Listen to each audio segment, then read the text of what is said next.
Εγώ δεν γεννήθηκα ζωγραφιώτης. Δεν είμαι κατά τύχη ζωγραφιώτης όπως η κυρία Καφατσάκη που έτυχε να τη γεννήσει εκεί η μητέρα και ο πατέρας της. Μεγάλωσα εκεί, δεν γεννήθηκα στη ζωγραφία. Εγώ το επέλεξα. Δεν ήρθατε 6 μηνών. Ήρθα μικρή. Εγώ λοιπόν το επέλεξα έχοντας μία διαδρομή πετυχημένη. Επέλεξα να γνωρίσω τη γυναίκα μου πριν 2 δεκαετίες να έρθω και να μείνω σε αυτή την πόλη. Φαντάζομαι ότι δεν απαιτείται να έχει γεννηθεί κάποιος στην πόλη γιατί αλλιώς του αφαιρούνται τα πολιτικά δικαιώματα.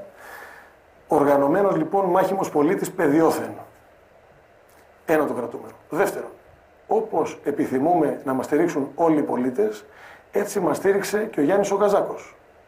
Όπως στήριξε ο απερχόμενος δήμαρχος, ο οποίος απεκλείστη από την δεύτερη μάχη των εκλογών, από αυτή την Κυριακή, και στήριξε για λόγους που αφορούν το παρελθόν την κυρία Καφατσάκη, μια ήπια του επιστολή. Θέλω να σας πω ότι εμείς είμαστε το καινούριο. Και είναι απόλυτα σίγουρο το παλιό ενώνεται για να αντιμετωπίσει οτιδήποτε καινούριο έρχεται. Καταλαβαίνω την αγωνία τους, καταλαβαίνω ότι το καινούριο είναι δύσκολο αντιμετωπίσιμο. Δεν μιλάω για τίποτε διαφορετικό από την επικράτηση της κοινής λογικής. Δεν ήρθαμε να λύσουμε λογαριασμούς του παρελθόντος. Δεν μας ενδιαφέρει τι έκανα μεταξύ τους στα 30 χρόνια που η κυρία Καφατσάκη είναι στο Δημοτικό Συμβούλιο, 25 κάπου εκεί. Είναι αλήθεια ότι έχει διοικήσει. Συμμετείχε στη διοίκηση. Έχω δει τις απομονωτοφωνήσεις των πρακτικών δημοτικών συμβουλίων. Ξέρω ο καθένας τι θέσεις έπαιρνε. Τον ακολουθούν αυτές οι θέσεις. Εμείς ερχόμαστε για κάτι διαφορετικό για αυτήν την πόλη. Είμαστε το καινούριο και είναι σίγουρο το παλιό προσπαθεί να κάνει άμυνα. Επειδή εγώ είμαι και μπασκετικός, ξέρω ότι όταν μπαίνει η καινούργια ομάδα μέσα, η παλιά προσπαθεί να ενωθεί, να αμυνθεί. Καταλαβαίνω απολύτως, είναι σπασμωδική αυτή η κίνηση, την καταλαβαίνω. Εμείς μιλάμε για το Δήμο μας. Μιλάμε για την πόλη μας. Δεν με ενδιαφέρει τι έκαναν επί 30 χρόνια μεταξύ τους. Είναι αλήθεια ότι όσοι πέρασαν. Δεν ήταν μεταξύ μας, κυρία Αγγελόπουλη, για την πόλη ήταν το θέμα. Δεν είχαμε κάτι μεταξύ μας. Λοιπόν, δεν κάναμε παρέα και μαλώσαμε. Για την πόλη συζητούσα. Με 5 συντελεστή. Με 3 συντελεστή έχει η πόλη και 1,8 στην περιφέρειά της. Κάνετε λάθος.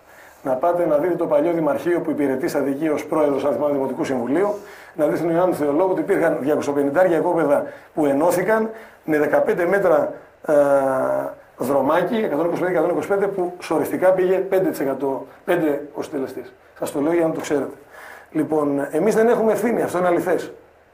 Θέλουμε να βοηθήσουμε τους πάντες πέρα από χρώματα, κόμματα, αναφορές, αφετηρίες. Μας ενδιαφέρει ο προορισμός. Την Κυριακή λοιπόν που έχουμε εκλογές για την αυτοδιοίκηση, εμείς, ό,τι και να κάνει ο απερχόμενος δήμαρχος ή ό,τι να κάνει ένας πρώην υποψήφιος δήμαρχος, που ενώνονται όλοι να αμυνθούν στο καινούριο.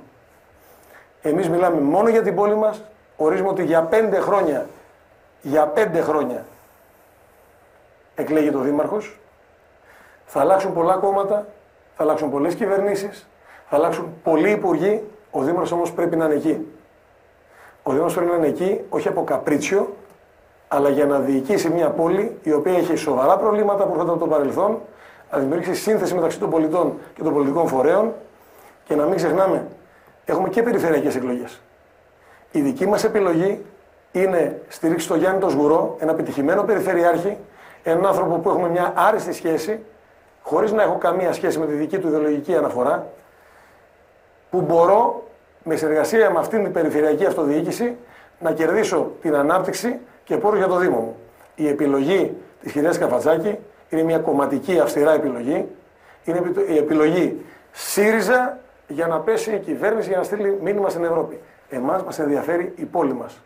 Και να θυμόμαστε ότι οι 2 κάλπες είναι σημαντικές. Η κάλπη η πρώτη των δημοτικών εκλογών, η κάλπη η δεύτερη των περιφερειακών. Η τρίτη των ευρωεκλογών αφορά τα κόμματα. Εμείς είμαστε μια δημοτική παράταξη. Και να θυμόμαστε είναι για 5 χρόνια η επόμενη δημοτική αρχή.